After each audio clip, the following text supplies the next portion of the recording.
Hello guys, मेरे YouTube channel digital marketing knowledge में आपका स्वागत है दोस्तों। और दोस्तों, सबसे पहले मैं आपका तहे दिल से शुक्रिया अदा करना चाहता हूं कि आपने मेरी लास्ट वीडियो को इतना प्यार दिया, इतना सपोर्ट किया। आपका बहुत बहुत धन्यवाद। और दोस्तों, व्यूज़ तो काफ़ी अच्छे आए थे, लेकिन मेरे चैनल को सब्सक्राइब की ज़रूरत है दोस्तों। तो प्लीज़ मेरे चैनल को प्लीज़ सब्सक्राइब करें, क्योंकि अभी हमें ज़रूरत है कि आप हमारे चैनल को सब्सक्राइब करें दोस्तों। और आपके ज़्यादा मेहनत की ज़रूरत नहीं है, सिर्फ आपको 2 सेकंड निकालना है और हमारे चैनल को सब्सक्राइब करना है दोस्तों। और बेल आइकन जो है उसको प्रेस करना ना भूलें, ताकि हमारी जो भी वीडियो आएंगी वो आपके नॉलेज के लिए, आपके एजुकेशन के लिए बहुत ही ज़रूरी होंगी। और ज़रूर मैं उम्मीद करता हूँ कि उनके द्वारा आप कुछ ना कुछ सीखेंगे। तो दोस्तों, प्लीज़ चैनल को सब्सक्राइब ज़रूर करें और लाइक करें और शेयर ज़रूर करें दोस्तों। तो दोस्तों, आज की वीडियो को शुरू करते हैं। और दोस्तों, आज की वीडियो का जो टॉपिक है, जिसके बारे में आज हम सीखने वाले हैं, वो है नर्वस सिस्टम। दोस्तों, आपने इसका नाम सुना होगा, हम स्कूल में होते हैं, हमने कभी ना कभी इसके बारे में पढ़ा होगा, साइंस पढ़ी होगी। तो उसमें नर्वस सिस्टम है। नर्वस सिस्टम को कहते हैं तंत्रिका तंत्र। दोस्तों, नर्वस सिस्टम को हिंदी में कहते हैं तंत्रिका तंत्र। तो दोस्तों, नर्वस सिस्टम हमारे जो बॉडी है, हमारे शरीर का बहुत ही इंपॉर्टेंट पार्ट है। यानी ये मान लीजिए, अगर हमारे शरीर का नर्वस सिस्टम खराब हो जाए तो हम कुछ भी करने लायक नहीं बचेंगे। मतलब हम कुछ भी नहीं कर सकते अपने आप, क्योंकि नर्वस सिस्टम एक ऐसी चीज़ है दोस्तों हमारे शरीर में, जो हमें कोई भी चीज़ को महसूस कराती है। यानी अगर हमें कोई काम करना है तो वो हमें महसूस कराती है, तो हम वो नर्वस सिस्टम की वजह से ही महसूस करते हैं, फील करते हैं, और उस काम को फिर हम करते हैं। तो दोस्तों, आइए हम जानते हैं। और दोस्तों, वीडियो को शुरू करने से पहले हमारे चैनल को सब्सक्राइब करें और वीडियो को लाइक करें दोस्तों। तो आइए दोस्तों, शुरू करते हैं दोस्तों। नर्वस सिस्टम को जो हिंदी मीनिंग है वो है तंत्रिका तंत्र। दोस्तों, हमारा नर्वस सिस्टम हमारे शरीर का कमांड सेंटर है। यानी जो हमारा जो नर्वस सिस्टम है, हमारे पूरी बॉडी का कमांड सेंटर है। यानी कोई भी हमें काम करना है तो उसकी कमांड हमारे नर्वस सिस्टम से, हमारे माइंड से जाती है। तो दोस्तों, जो हमारा नर्वस सिस्टम है, ये सिग्नल को प्राप्त करता है, हमारे बॉडी से सिग्नल को प्राप्त करता है और उस सिग्नल को प्रोसेस करता है। और फिर हमारे बॉडी है, उसके दूसरे अंगों को ये सिग्नल पहुंचाता है कि उस अंग को क्या काम करना है दोस्तों। जी हाँ दोस्तों।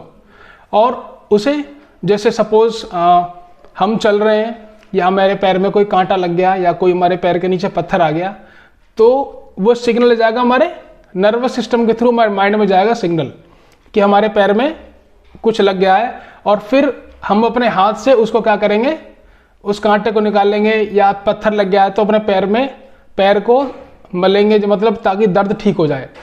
तो ये सिग्नल गया पैर से हमारे नर्वस सिस्टम के थ्रू हमारे माइंड में, और फिर सिग्नल भेजा हमारे हाथ को कि हमें अपने हाथ से उसको वहाँ पर क्या करना चाहिए। तो दोस्तों, ये है नर्वस सिस्टम का काम। तो आप जान ही गए होंगे कि ये कितना इंपॉर्टेंट है। तो दोस्तों, नर्वस सिस्टम हमारी सोच, हमारे बात और हमारे हर काम करने में शामिल होता है। यानी इसके बिना हम कुछ भी नहीं कर सकते दोस्तों। जो हमारा ब्रेन है, हमारे ब्रेन को हमारी आँख, नाक, कान और जो हमारे शरीर के दूसरे जो सेंस ऑर्गन है, उनसे सिग्नल मिलता है, तब हमारा जो शरीर है, हमारी बॉडी है, उसके दूसरे अंग काम करते हैं दोस्तों। एक यहाँ पे नोट करने वाली बात है, एक चीज़ मैं आपको बताना चाहता हूँ कि जो हमारे शरीर की जो एक तंत्रिका कोशिका है, वो सिर्फ एक ही तरह का सिग्नल भेजती है, वो बहुत सारी जानकारी नहीं ले सकती। सपोज अगर हमारे पैर में कुछ लगा है या हमारे हाथ में कुछ चुभ गया है, तो वो एक ही तंत्रिका कोशिका है, वो उसी इन्फॉर्मेशन को ले जा सकती है, उसी सिग्नल को हमारे माइंड को देगी। अगर हमारे कहीं शरीर के दूसरे हिस्से में अगर कुछ लग गया है या हमें चोट लग गई है या कोई दर्द हो रहा है, तो वो उसके लिए दूसरी तंत्रिका कोशिका है। तो दोस्तों, ये ध्यान रहे आपको कि एक तंत्रिका कोशिका सिर्फ एक ही तरह का सिग्नल भेजती है, वो बहुत सारी जानकारी नहीं ले सकती। लेकिन दोस्तों, जब बहुत सारी तंत्रिका कोशिकाएं हमारे शरीर में आपस में जुड़ी होती हैं और हमारे आपस में शरीर में जुड़ी होती हैं, और वो सीधे कनेक्ट होकर हमारे मस्तिष्क में कनेक्ट हो जाती हैं, मस्तिष्क में जुड़ जाती हैं, तो वे बहुत सारी तंत्रिका कोशिकाएं मिलकर हमारे शरीर का बहुत ही शक्तिशाली सिग्नल प्रोसेसर बन जाती हैं। जैसे एक कंप्यूटर के अंदर होता है सीपीयू, आपने देखा होगा, सेंट्रल प्रोसेसिंग यूनिट। तो दोस्तों, अगर सीपीयू को आप हटा दें तो मॉनिटर, कीबोर्ड, माउस को आप नहीं चला सकते। तो उसी केस में जो CPU है वो है क्या है, मस्तिष्क। जैसे हमारे मस्तिष्क का जो कमांड्स जो सेंटर है हमारा क्या है, मस्तिष्क हमारा माइंड है। तो कंप्यूटर का जो नर्वस सिस्टम है एक तरीके से वो है CPU। तो जैसे CPU के बिना हम कंप्यूटर को नहीं चला सकते, वैसे ही हमारे जो तंत्रिका कोशिका हैं उनके बिना भी हम कोई भी सिग्नल महसूस नहीं कर सकते दोस्तों। और दोस्तों अब मैं आपको बताना चाहता हूँ कि जो हमारा जो नर्वस सिस्टम है वो बना किन किन से मिलके है।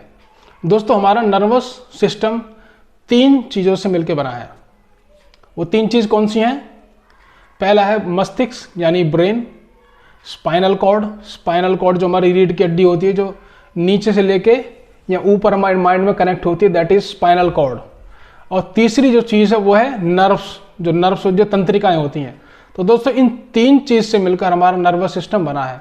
ध्यान रहे, अगर आपसे कोई पूछे या आपके एग्जाम में आए कि नर्वस सिस्टम किन चीज़ों से मिलकर बना है, तो आप बता सकते हैं कि नर्वस सिस्टम 3 चीज़ों से मिलकर बना है, दैट इज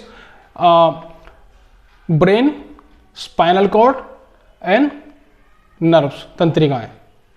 तो हमारा जो नर्वस सिस्टम है वो एक विशेष प्रकार की कोशिका जिसका नाम है न्यूरॉन, जो न्यूरॉन्स होते हैं हमारे माइंड में, इनके थ्रू हमारे पूरे शरीर में सिग्नल भेजने का काम करती है। यानी जो न्यूरॉन है, जो हमारे मस्तिष्क में, हमारे माइंड में जो न्यूरॉन्स हैं वो हमारे पूरे शरीर में सिग्नल भेजने का काम करती है दोस्तों। और यह सिग्नल ही हमारे सभी ज़रूरी अंगों को क्या काम करना है, क्या एक्शन करना है, वो उनको सिग्नल भेजती है कि उस पर्टिकुलर अंग को क्या एक्शन करना है। जैसे हमारे शरीर को किसी शरीर को हिलाना है, कोई चीज़ को दबाना है, और दर्द जैसी फीलिंग्स को महसूस करने में मदद करती है। तो न्यूरॉन्स क्या करते हैं, हमारे पूरे शरीर में सिग्नल को भेजते हैं। और इन तंत्रिकाओं में अगर किसी तरह की रुकावट आ जाए दोस्तों, अगर हमारे जो तंत्रिकाएं हैं इनमें अगर किसी तरह की रुकावट आ जाए, जैसे आपने देखा होगा किसी को पैरालाइज हो जाता है, या BP हाई होने की वजह से कई बार नस फट जाती है, ब्लड में क्लॉटिंग हो जाती है, तो उस कंडीशन में जो न्यूरॉन है ये क्या है, सिग्नल नहीं भेज पाते। तो ऐसे लोगों को ये दिक्कत हो जाती है कि उनको पता नहीं चलता कि उनको किस अंग को हिलाना है, किसको क्या करना है। तो वही आप कह रहे हैं, अगर इन तंत्रिकाओं में किसी तरह की रुकावट आ जाए तो पूरे शरीर का मूवमेंट ही रुक जाता है दोस्तों। अब जानेंगे जो नर्वस सिस्टम है वो कितने होते हैं, यानी नर्वस सिस्टम के कितने टाइप है।